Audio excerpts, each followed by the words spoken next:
Welcome to the Rollingwithro Music Minute for the second week of February 2015. Thank you for tuning in and catching my quick peep into what's going on in the celebrity music world. Now, Valentine's Day is quickly approaching. Actually, it is this Saturday, so go ahead, buy your cheap-ass chocolate, get your Dollar General bears, and book your Motel 6 room with your cheap-ass bottle of J. Rosé champagne. You know that's top shelf in the hood. And make it happen so you can get a little loving on this Lover's Day holiday. Now, you single sideline hoes, your thoughts, your jump offs, your booty calls, don't get too excited about Valentine's Day because your day isn't until the following day. That's right, you'll get all the shit that's half price and on clearance. Basically, everything that's left over. Your balloon may be deflated, but you know what? It's the thought that counts with your clearance relationship having ass.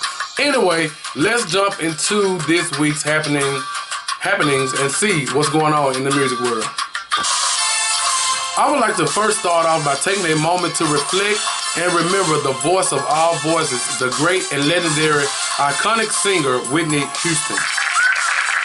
Now, Whitney Houston died tragically 3 years ago on this date, February 11, 2012, in a Los Angeles hotel room. The singer was found unconscious in her hotel bathroom. Now, Whitney Houston has given us some of the best R&B ballads of this generation, including You Give Good Love, I Wanna Dance With Somebody, which you hear playing, The Greatest Love of All the Man That I Need, and one of the most regarded Whitney songs of all time, I Will Always Love You, from the Bodyguard soundtrack, in which she starred in as Rachel Marion. Not only was Whitney a singer, but she was also an actress, mother, and a friend. She ended up marrying pop star and It's My Prerogative singer, Bobby Brown. Now, the two gave birth to one daughter together, Bobbi Kristina. Unfortunately and tragically, Bobbi Kristina remains in a medically induced coma after being found in her home in her tub by her boyfriend and alleged husband, Nick Gordon. Man, currently she remains on life support per her father, and a district attorney in the area has launched an investigation into the situation. My prayers go out to the Houston and Brown family. It's such a sad, sad situation, so I would just like to take a moment to reflect on Whitney Houston. Thank you.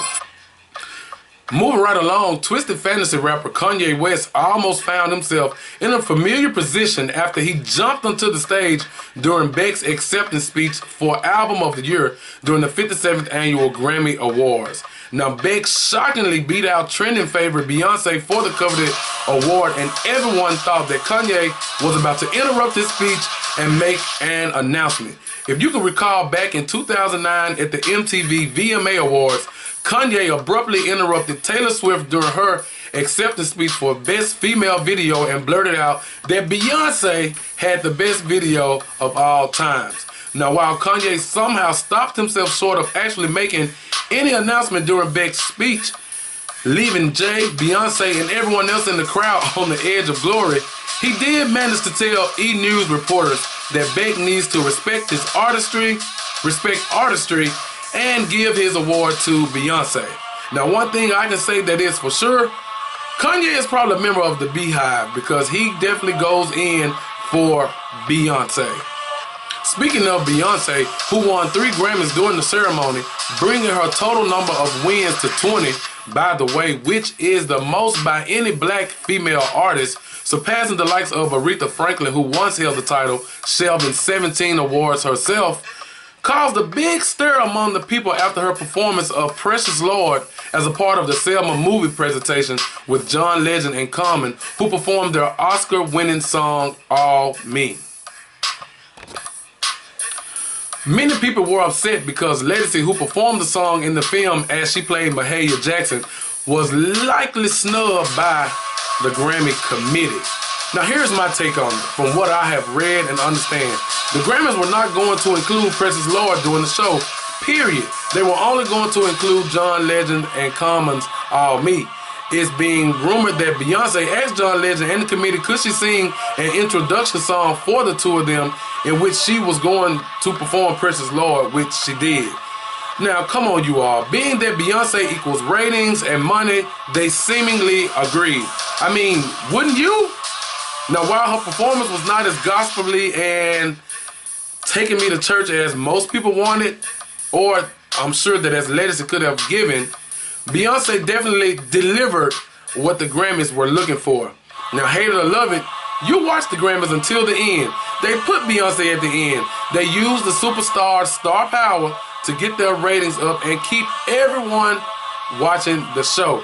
That is what I believe is the reason behind them not selecting Ledisi to do the song, even though they decided to include it after Beyonce asked. Because how many of you would genuinely have stayed and watched the Grammys, the boring ass Grammys, even if they put Ledisi at the end to sing Precious Lord? Exactly.